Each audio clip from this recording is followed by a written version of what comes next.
تجارت کے باب میں متعدد احادیث میں حکم یہ ہے کہ جب خرید و فروخت کی جائے تو مال کی کوالٹی، مقدار اور قیمت طے شدہ ہونی چاہیے تاکہ کوئی جھگڑا پیدا نہ ہو۔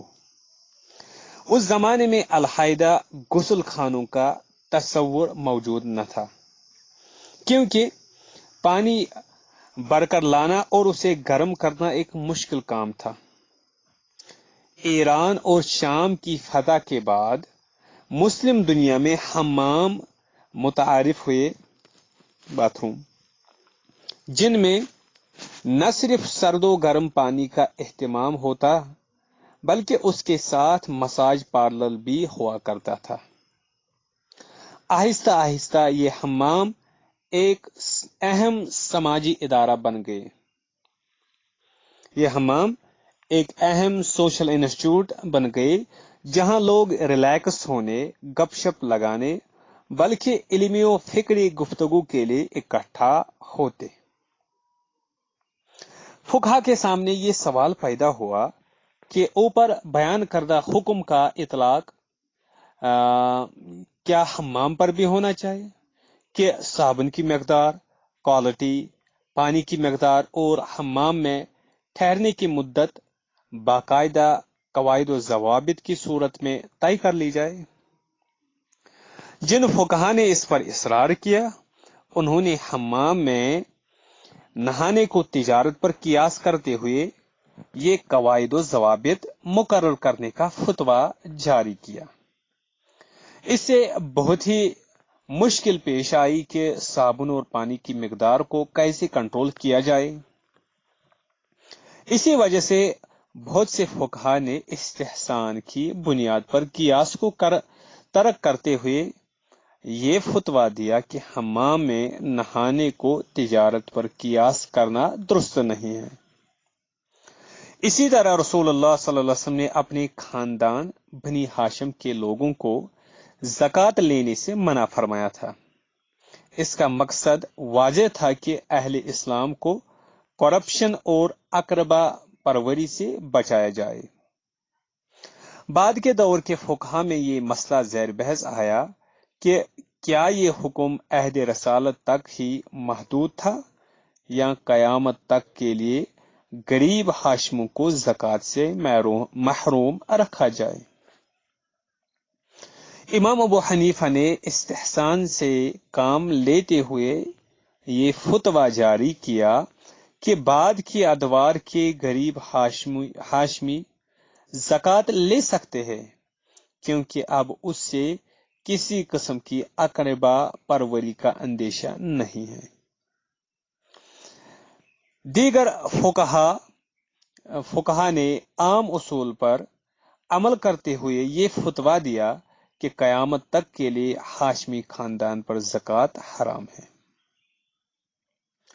استحسان کی ایک اور مثال سطر کے احکام ہے۔ مرد و خواتین کے لیے اپنے جسم کے پوشیدہ حصے کسی کے سامنے ظاہر کرنا جائز نہیں ہے، لیکن کسی بیماری وغیرہ کی صورت میں علاج کے لیے ڈاکٹر کے سامنے یہ حصے ظاہر کیے جا سکتے ہیں۔ یہ اجازت استحسان کی بنیاد پر ہے۔ امام شافعی نے الرسالہ میں استحسان کے تصور پر کڑی تنقید کی اور اسے نئی شریعت وضع کرنے کے مترادف قرار دیا۔ وہ لکھتے ہیں اگر قیاس کو ترک کرنا درست ہو تو اہل علم سے ہٹ کر کوئی بھی صاحب عقل استحسان کے ذریعے کسی معاملے میں ایسی بات کہہ سکتا ہے جس میں کتاب و سنت کا کوئی حکم نہ ہو۔ بغیر کتاب و سنت کے حکم کے اور بغیر قیاس کے یعنی دینی معاملات میں کوئی بات کہہ دینا قیاس کے اصولوں کے مطابق جائز نہیں۔ یہ بات میں کتاب اللہ اور سنت رسول اللہ کے ابواب میں بیان کر چکا ہوں۔ یہ امام شافعی کہتے ہیں اللہ کے حلال و حرام کا معاملہ تو اس سے بڑھ کر ہے کہ اس میں غلط اندازوں یا بغیر علم کے استحسان کی بنیاد پر کچھ کہا جائے۔ ایسا استحسان تو ذہنی تعیش ذہنی عیش و عشرت کا نام ہے.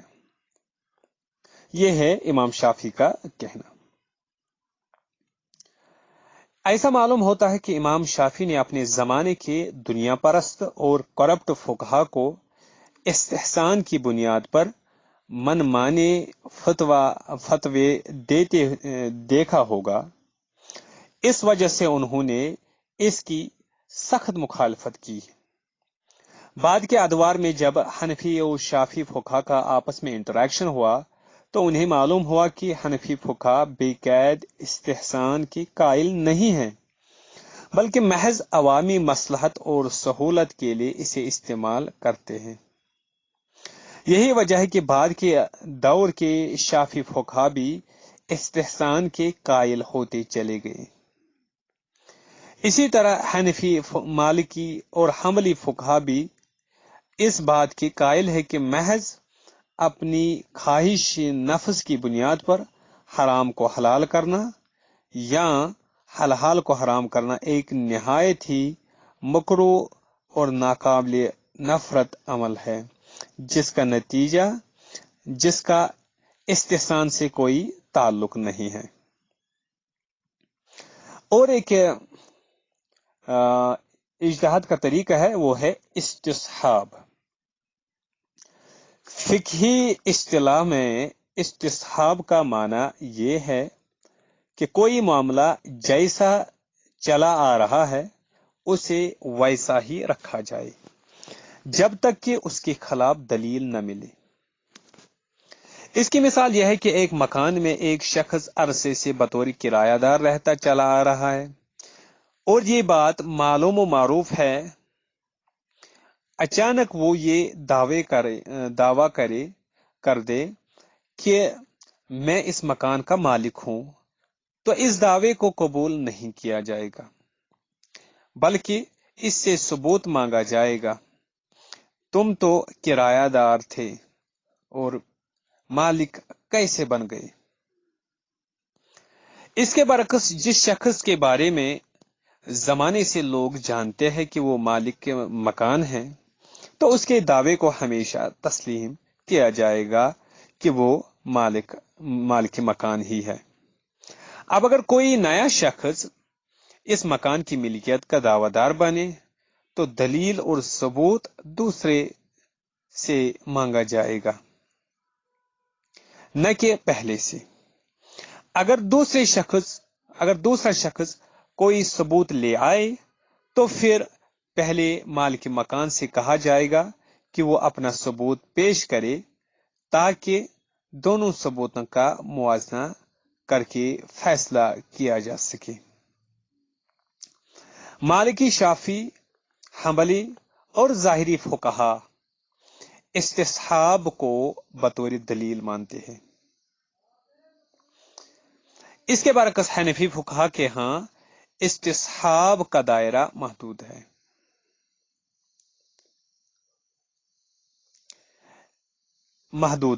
یہ کسی کے دعوے کا غلط ثابت کرنے کے لیے تو استعمال ہو سکتا ہے، مگر کسی دعوے کو صحیح ثابت کرنے کے لیے استعمال نہیں ہو سکتا. اوپر کی مثال میں جو ہم نے بیان کی میں حنفی فقہا کے نزدیک کرایہ دار کے دعوے کو باطل ثابت کرنے کے لیے استصحاب کو استعمال کیا جا سکتا ہے، مگر مالک مکان کے دعوے کے ثبوت میں استصحاب کو استعمال نہیں کیا جا سکتا.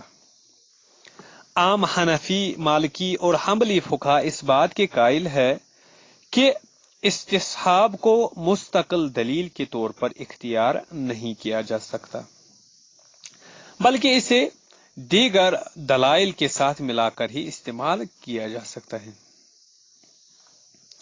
استصحاب کی ایک اور مثال وضو ہے. ایک شخص کو یقین ہے کہ اس نے وضو کر لیا ہے، اب اسے شک گزرتا ہے کہ اس کا وضو باقی ہے یا ٹوٹ گیا ہے، تو اس شک کی کوئی اہمیت نہیں ہے، اس کا وضو باقی سمجھا جائے گا جب تک کہ اسے یقین نہ ہو جائے کہ اس کا وضو ٹوٹ گیا تھا. اسی طرح یہ بات طے شدہ ہے کہ ہر انسان جرم سے بری ہے۔ اب اگر کوئی کسی پر جرم کا الزام عائد کرتا ہے تو ثبوت پیش کرنا مدعی کی ذمہ داری ہے، دعویٰ کرنے والے کی ذمہ داری ہے۔ اگر وہ ثبوت پیش نہ کر سکے تو ملزم بری ہو جاتا ہے، کیونکہ اصل یہ ہے کہ ہر شخص ہر جرم سے بری ہے۔ جرم ثابت کرنے کے لیے ثبوت کی ضرورت ہے، برات ثابت کرنے کے لیے ثبوت کی ضرورت نہیں۔ جن جاہلانہ معاشروں میں استصحاب کے اصول کو تسلیم نہیں کیا جاتا، وہاں اگر کسی شخص پر جرم کا الزام عائد کر دیا جائے تو ملزم سے کہا جاتا ہے کہ وہ مثلاً انگاروں پر چل کر اپنی بے گناہی کا ثبوت دے۔ اگر اس کے پاؤں نہ جلے تو وہ بری ہے، اگر پاؤں جل جائے تو وہی قصوروار ہے۔ یہ ایک جاہلانہ قبائلی رسم ہے جس کا اسلام سے کوئی تعلق نہیں ہے۔ اجتہاد کا اور ایک طریقہ ہے، وہ ہے مصالح مرسلہ۔ اب مصالح مرسلہ کس چیز کا نام ہے؟ مصالح مرسلہ سے کیا مراد ہے؟ مصالح مرسلہ سے مراد ایسی اجتماعی مصلحت ہے، فائدہ ہے، جس کے بارے میں قرآن و سنت میں کوئی حکم مذکور نہ ہو، ذکر نہ ہو۔ امام مالک نے اس مصلحت سے بہت سے احکام کی بنیاد قرار دیتے ہوئے اسے قبول کیا ہے۔ امام مالک نے اس مصلحت کو بہت سے احکام کی بنیاد قرار دیتے ہوئے اسے قبول کیا ہے۔ دیگر فقہی مکاتب فکر کے ہاں اسے کوئی خاص اہمیت حاصل نہیں ہے۔ مصلحت سے مراد کسی کی ذاتی مصلحت نہیں ہے، بلکہ یہ مسلمانوں کی اجتماعی مصلحت ہے۔ جیسے شریعت کا یہ قاعدہ ہے کہ کسی شخص کو اس بات پر مجبور نہیں کیا جا سکتا کہ وہ اپنی جائیداد فروخت کرے، لیکن اگر حکومت کو سڑک، پل، ہسپتال وغیرہ بنانے کے لیے اس جگہ کی ضرورت ہو تو وہ اس شخص کو اپنی جائیداد فروخت کرنے پر مجبور کر سکتی ہے، کیونکہ اس کی مثال مصلحت عامہ ہے۔ تاہم فقہا اس بات کے قائل ہے کہ اس صورت میں حکومت کو مارکیٹ ویلیو کے مطابق اس شخص کو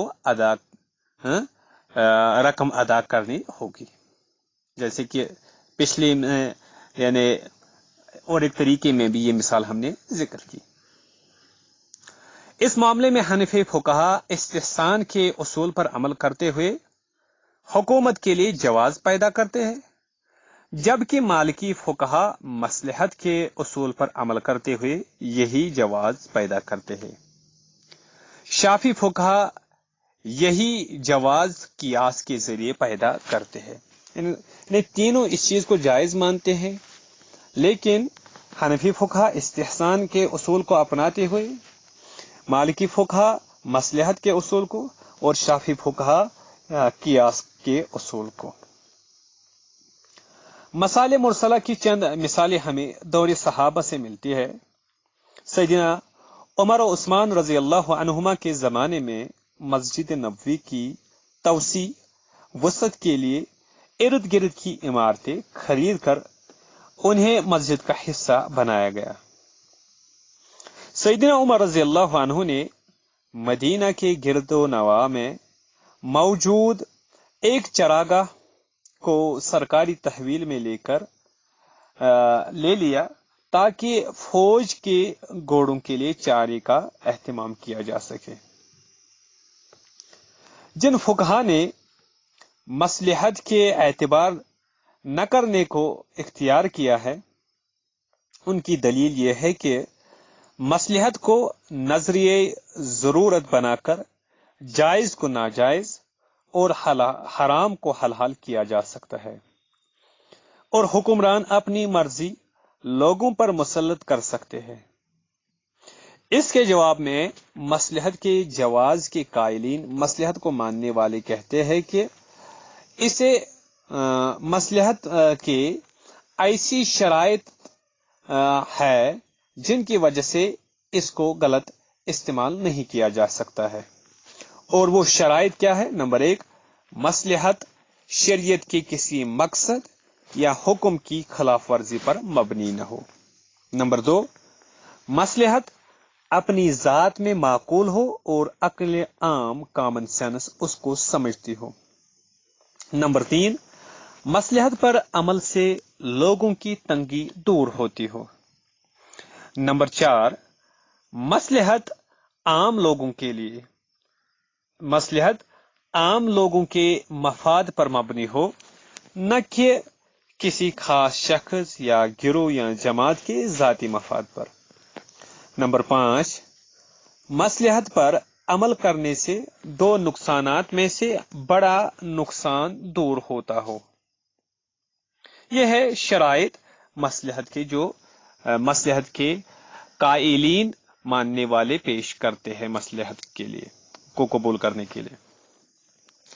اگر کسی ملک میں فسادیوں اور دہشت گردوں کا کوئی گروہ سرگرم عمل ہو اور اسے پکڑ کر اس کا قلع کما کرنا حکومت کے لیے ممکن نہ ہو، تو گروہ کے سرگنوں کو گرفتار کرنے کے بعد نچلے درجے کے کارکنوں کے لیے عام معافی کا اعلان کر دیا جاتا ہے، اور ان کے جرائم پر انہیں سزا نہیں دی جاتی ہے۔ یہ بھی مصلحت کے اصول کی بنیاد پر ہی ہوتا ہے۔ یہ تھے اجتہاد کے 3 مزید طریقے جو مختلف فقہا کے ہاں پائے جاتے ہیں۔ اس کی تفصیل ہم نے بتائی۔ انشاءاللہ اگلی کلاس میں مزید 3 طریقے ہائے کار کا تذکرہ کریں گے انشاءاللہ الرحمن۔ تب تک والسلام علیکم ورحمۃ اللہ وبرکاتہ۔